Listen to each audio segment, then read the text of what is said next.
ఓం గంగణపతే నమ ఐం సరస్వత్యే నమ ఓం నమ శివాయ శివాయ గురవే నమ క్లీం కృష్ణాయ గోవిందాయ గోపీజన వల్లభాయ శ్రీకృష్ణ పరబ్రహ్మణే నమో నమ. యా దేవీ సర్వభూతేషు మాతృరూపేణ సంస్థితా నమస్తస్యై నమస్తస్యై నమస్తస్యై నమో నమ. శ్రీమాత్రే నమో నమ. క్రీం క్రీం మహాకాళికాయ నమో నమ. జయ గురు దత్తాత్రేయ నమ. గాయత్రీ పరాంబికాయ నమో నమ. మాతృభ్యో పితృభ్యో ఋషిభ్యో గురుభ్యో నమో నమ. శ్రీమాత్రే నమో నమ. యూట్యూబ్ ప్రేక్షకులందరికీ కూడా నమస్కారం అండి. నేను పాలపర్తి గురునాథ శర్మ, జ్యోతిష్యం వాస్తు సిద్ధాంతిని. మీకంతా కూడా గోచారరీత్యా గ్రహాల యొక్క స్థితిగతులు అంతా కూడా ఈ యొక్క మేషాది ద్వాదశ రాశుల వాళ్ళకి శ్రీ విశ్వాసనాథ సంవత్సరంలో వివాహ యోగం సిద్ధించాలి. ఆ ఏ రాశి వాళ్ళని ఏ రాశి వాళ్ళు వివాహం చేసుకుంటే గనక శీఘ్ర వివాహ యోగం సిద్ధిస్తుంది. అసలు జాతక చక్రం అంతా కూడా వివాహ యోగానికి ఎటువంటి పరిష్కారాలు ఆచరించాలి, ఏ రాశి వాళ్ళని చేసుకోకూడదు అనేది తెలుసుకుంటే కనుక శీఘ్రంగా వివాహ యోగం సిద్ధించడానికి ఆస్కారం ఉంటుంది. అసలు కళ్యాణము అంటే జాతకరీత్యా ప్రధానంగా చూసుకుంటే ఈ యొక్క పూర్వజన్మలో చేసుకున్న పుణ్య ఫలితాన్ని అంతా కూడా ఆనందకరమైన జీవితం అంతా కూడా జీవించడానికి ప్రతి ఒక్క మానవుడంతా కూడా ప్రభావితం చేయడానికి వంశాభివృద్ధికి కారణమవుతుంది. ప్రధానంగా చూసుకుంటే వధువరుల యొక్క వివాహం అంతా కూడా శీఘ్రంగా జరగడానికి కూడా, ఆలస్య వివాహాలకి జరగడానికి కూడా దానికి ఒక కారకత్వాలు అనేది ఉంటాయి అన్నమాట. ప్రధానంగా చూసుకుంటే జన్మజాతకం వశాత్తు లగ్న చక్రం ప్రామాణికమైంది. ఎప్పుడైనా కానీ రాశిని చూసుకున్నా లగ్నాన్ని చూసుకున్నా ప్రధానంగా లగ్నం అనేది జన్మ లగ్నం అనేది ప్రామాణికంగా చూసుకోవాల్సి ఉంటుంది. రాశిని చూసుకుంటే కనుక రాశిని లగ్నంగా భావించి దాన్ని చూసుకోవాల్సి ఉంటుంది. ప్రధానంగా చూసుకుంటే జన్మ జాతకం ప్రకారంగా జన్మ లగ్న వశాత్తు సప్తమ స్థానం బాగుండాలి.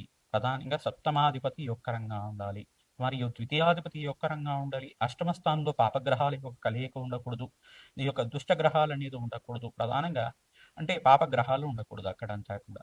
ప్రధానంగా షష్టాష్టకాలనే వివాహానికి చేయకూడదు అని చెప్పేసి అంటారు. రాశి నుంచి చూసుకుంటే షష్టమ రాశి పనికిరాదు, అష్టమ రాశి పనికిరాదు.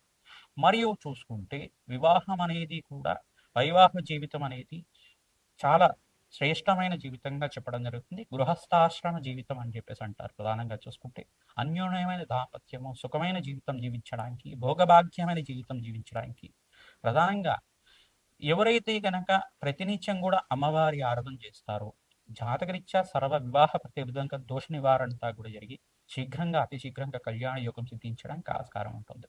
ప్రతినిత్యం కూడా ఈ యొక్క వివాహానికి ఎటువంటి జాతకాలు చూడాలి, వివాహానికి రాశి నుంచి ఎటువంటి జాతకాలు చేసుకోకూడదు అంటే ప్రధానంగా చూసుకుంటే జాతకం అనేది ప్రధానికంగా చెప్పడం జరుగుతుంది. అసలు వివాహ పొంతనలే చూసుకుంటున్నాం. ఈ పొంతనలో చూసుకుంటే ఈ ఒక 36 పాయింట్కి 18 వస్తే సరిపోతుందా, 24 వస్తే సరిపోతుందా అనేది ప్రామాణికంగా చూసుకుంటారు. ప్రధానంగా ఇదొకటే ప్రామాణికంగా, ఇదొక బేసిక్ మాత్రమే. మీరు పంచాంగాలు చూసుకునేది కానీ మీరు ప్రామాణికంగా గణాలు అంటే ప్రధానంగా చూసుకోండి గణాలు అని చెప్పేసి అనుకుంటారు. ఈ యొక్క మేలాపకం అంతా కూడా చూసుకుంటే ప్రధానంగా ఈ యొక్క 24 గుణాలంతా కూడా కేంద్రంగా యోగకరంగా ఉండాలి. 21 గుణాలకి కనీసం దానికంతా కూడా 80% అంతా కూడా రావాల్సి ఉంటుంది. అట్లా వివాహ యోగం చేసుకుంటే కనుక ఆ యొక్క అన్యోన్యమైన దాంపత్యం స్థిరంగా ఉంటుంది. అష్టైశ్వర్య భోగభాగ్యాలు స్థిరనివాసంగా ఉంటాయి. మహాలక్ష్మి కటాక్షం కలుగుతుంది. అఖండమైన దీర్ఘ సుమంగళ యోగం తీస్తుంది. ఇప్పుడు అంతా కూడా చూసుకుంటే ప్రస్తుత కాలంలో అంతా కూడా జాతక ప్రభావం అనేది చూసుకోకుండా వివాహం చేసుకోవడం వల్ల ఎక్కువగా విడాకులు తీసుకోవడం, డైవర్స్ కేసెస్ ఎక్కువగా అవుతూ ఉండడం, ఆలస్య వివాహాలు అవుతూ ఉండడం, ఈ యొక్క ద్వితీయార్థంలో అంటే జీవితంలో ద్వితీయార్థంలో అంతా కూడా వివాహ యోగం ఉండడం, ప్రధానంగా 30 దాటిన తర్వాత కానీ 35 దాటిన తర్వాత కానీ 40 40 దాటిన తర్వాత కూడా వివాహాలు అవుతూ ఉంటాయి కొంతమందికి. ఎందుకు అట్లా జరుగుతున్నాయి అంటే జన్మజాతకంలో కనుక ఈ యొక్క నవమ స్థానంలో పాపగ్రహాలు ఉంటే కనుక ప్రధానంగా చూసుకుంటే కొన్ని నవమ స్థానము, చతుర్థ స్థానము, పంచమ స్థానం అని చెప్పేసి అంటారు. ఈ యొక్క స్థానాలు ప్రధానంగా ఇక్కడ పాపగ్రహాలు ఉంటాయి కనుక ఆలస్య వివాహాలు అవడానికి ఆస్కారం ఉంటుంది. ప్రధానంగా చూసుకుంటే పితృశాపం, పితృదోషం కారణమవుతుంది. మరియు ఇక్కడ ప్రధానంగా చూసుకుంటే కొన్ని దోషాలు అనేది ఉంటాయి అన్నమాట. కలత్ర దోషం అని చెప్పేసి, తర్వాత మాంగళ్య దోషం అని చెప్పేసి అండి. అంటే అంటే ఇక్కడ చూసుకుంటే అష్టమ స్థానాన్ని మాంగళ్య దోషం అంటారు. ప్రధానంగా చూసుకుంటే ప్రధానంగా జన్మజాతకంలో చూసుకుంటే పురుషుడికి అంతా కూడా బృహస్పతి యోగకరంగా ఉండాలి, గురుబలం బాగా ఉండాలి, మరియు శుక్రుడు కలత్రకారకుడు అవుతాడు. ఈ యొక్క పురుష జాతకంలో చూసుకుంటే శుక్రుడు యొక్కరంగా ఉంటే కలత్రకారకుడు అవుతుంది. శీఘ్రంగా కళ్యాణ యోగం సిద్ధించడానికి ఆస్కారం ఉంటుంది. సప్తమాధిపతి, అష్టమాధిపతి, ద్వితీయాధిపతి, ఈ యొక్క పంచమాధిపతి యొక్కరంగా ఉండాలి. ఈ యొక్క దశ అంతర్దశలోనే వివాహం అవుతుంది. సప్తమాధిపతి ఒక దశలో వివాహ యోగం అవ్వచ్చు, కొంతమందికి పంచమాధిపతి యొక్క దశలో అంతా కూడా వివాహ యోగం అవ్వచ్చు, కొంతమందికి అంతా కూడా చూసుకుంటే లగ్నాధిపతి యొక్క దశలో అంతా కూడా, లగ్నాధిపతి అంతర్దశలో అంతా కూడా వివాహ యోగం అవడానికి ఆస్కారం ఉంటుంది. ప్రధానంగా వివాహ యోగం అనేది, వివాహ జీవితం అనేది అంతా కూడా శ్రేష్టమైన జీవితంగా చెప్పడం జరుగుతుంది.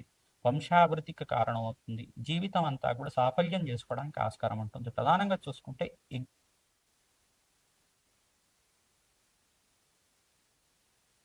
దీనికి అర్హులుగా ఉంటారన్నమాట. ప్రధానంగా చూసుకుంటే వంశాభివృద్ధికి కారణమైన ఈ యొక్క వివాహ యోగానికి ఏ రాశి వాళ్ళు ఏ రాశి వాళ్ళని చేసుకోకూడదు అనేది మాత్రమే ఇప్పుడు చెప్పడం జరుగుతుంది, విశ్లేషణ చేయడం జరుగుతుంది. మేషాది ద్వాదశ రాశుల వాళ్ళు ప్రధానంగా ఈ యొక్క మేషరాశి వాళ్ళని చూసుకుంటే ఈ రాశి వాళ్ళని చేసుకోకూడదు అని తెలిసిందనుకోండి. ప్రధానంగా మీకు అంతా కూడా ఎటువంటి జాతకాలు చూసుకోవాలి, దీని ప్రామాణికం అంతా కూడా ఏ రకంగా చూసుకోవాలి అనేది విశ్లేషణ చేసుకుంటే కనుక, జన్మ జాతకాన్ని పొంతలను చూసుకుంటే, కంపారిబిలిటీ చూసుకుంటే కనుక అందరికీ కూడా తెలుస్తుంది. ప్రధానంగా చూసుకుంటే మీ యొక్క జన్మజాతకాన్ని అంతా కూడా ఈ యొక్క జత చేసి అంతా కూడా చూసుకోవాల్సి ఉంటుంది. వధువరుల జాతకం అంతా కూడా చూసుకొని విశ్లేషణ చేసుకొని ఇద్దరు జాతకాలంతా కూడా చూసిన తర్వాత మాత్రమే వివాహానికి యోగకరంగా ఉంటుంది.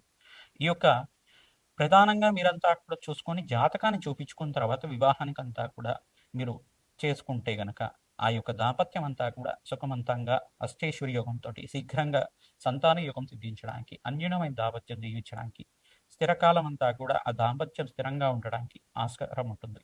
ప్రతినిత్యం కూడా మంగళగౌరి దేవి ఆరాధన చేసుకోవడం, సువాసిని అర్చన విధానం చేసుకోవడం, శివపార్వతుల కళ్యాణం ఆచరించడం, సుబ్రహ్మణ్య స్వామి కళ్యాణం ఆచరించడం వల్ల అతి శీఘ్రంగా కళ్యాణ యోగం సిద్ధించడానికి ఆస్కారం ఉంటుంది. మీ జాతకంలో వివాహ యోగం ఎప్పుడవుతుంది, ఏ రకంగా శాంతి పూజలు ఆచరిస్తే కనుక వివాహ యోగం సిద్ధిస్తుంది అనేది మమ్మల్ని సంప్రదిస్తే కనుక మీకు అంతా కూడా విశ్లేషణ చేసి దానికంతా కూడా పరిష్కారం చెప్పడం జరుగుతుంది. శీఘ్రంగా వివాహ యోగం సిద్ధించాలి అని చెప్పేసి అంటే కనుక ప్రతినిత్యం కూడా అమ్మవారికి పసుపు కొమ్ములతో మీరంతా కూడా మాలని వేసుకోవడం అష్టైశ్వర్య యోగం సిద్ధించడానికి ఆస్కారం ఉంటుంది. పసుకొమ్మల మాలంతా కూడా అమ్మవారి మెడలో హారంగా చేసి మీరంతా కూడా ఈ యొక్క అలంకరణ చేస్తూ ఉంటే కనుక ప్రతినిత్యం మంగళవారం, గురువారం, శుక్రవారం రోజున ఈ యొక్క పసుకొమ్మల మాలనంతా కూడా హారంలాగా చేసి వేస్తూ ఉంటే కనుక అతి శీఘ్రంగా కళ్యాణ యోగం సిద్ధించడానికి ఆస్కారం ఉంటుంది.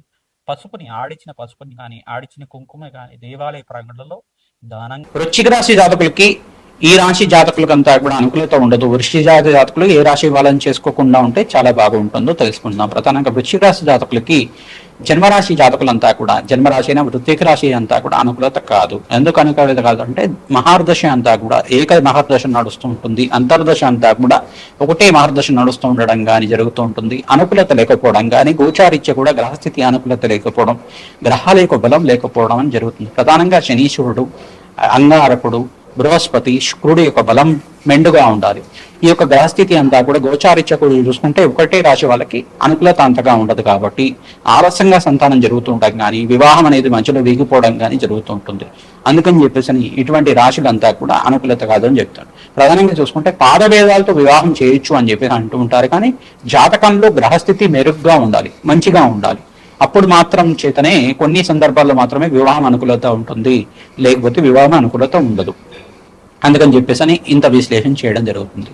మరియు ద్వితీయ స్థానం అంతా కూడా చూసుకుంటే ధనుస్సు రాశి జాతకులు కూడా ఈ యొక్క వృశ్చిక రాశి జాతకులకి అనుకూలత కాదు అని చెప్పడం జరుగుతుంది. ఎందుకు అనుకూలత కాదు అని చెప్పేసి అంటే ద్వితీయ స్థానము, వ్యయ స్థానం అంతా కూడా రాశులు చూసుకుంటే రెండో ఇంట్లో ఉండే రాశి అంతా కూడా ధనుస్సు రాశి అవుతుంది.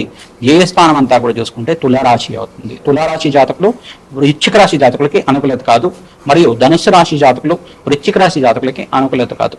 గ్రహమైత్రి ఉన్నప్పటికీ కూడా కొన్ని గ్రహస్థితులంతా కూడా చూసుకొని వివాహానికి ముందుకెళ్ళాలి. కానీ వివాహానికి ద్వితీయ స్థానము, ఏ స్థానంలో ఉండే రాశుడు ద్వితీయ ద్వాదశ యోగం అనేది అంటారు. ఇది అనుకూలత కాదు.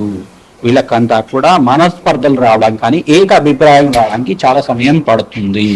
వీళ్ళకి ఆందోళనలు ఎక్కువగా ఉంటాయి, మానసికమైన స్థితి బాగుండదు. అందుకని చెప్పేసి అనుకూలత లేదు. కాబట్టి ఇది వివాహానికి అనుకూలత కాదు.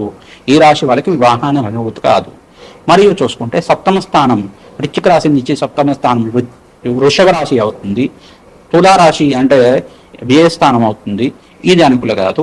మరియు వృషభ రాశి జాతకులకి ఈ యొక్క వృశ్చిక రాశి జాతకులు అనుకూలత కాదు. వృశ్చిక రాశి జాతకులకి వృషభ రాశి జాతకం అనుకూలత కాదు. సమసప్తకాలు అని చెప్పేసి అంటారు. అందుకని చెప్పేసి అనుకూలత కాదు. కాబట్టి ఈ యొక్క గ్రహమైత్రి కుదరదు. మెయిన్గా ప్రధానంగా చూసుకుంటే మిత్రత్వం ఉండదు, సఖ్యత ఉండదు, ప్రేమ వివాహాలు అనేది తక్కువగా ఉండడం, పరస్పరం అంతా కూడా కోప ఆవేశాలు ఉండడం, మొండితనం ఎక్కువగా ఉండడం, ఒకటే మాట మీద నిలబడడానికి ఆలస్యం అవుతుంది, మనస్పర్ధలు రావడానికి ఆస్కారం ఉంటుంది. అందుకని చెప్పేసి వివాహం అనుమతి కాదు.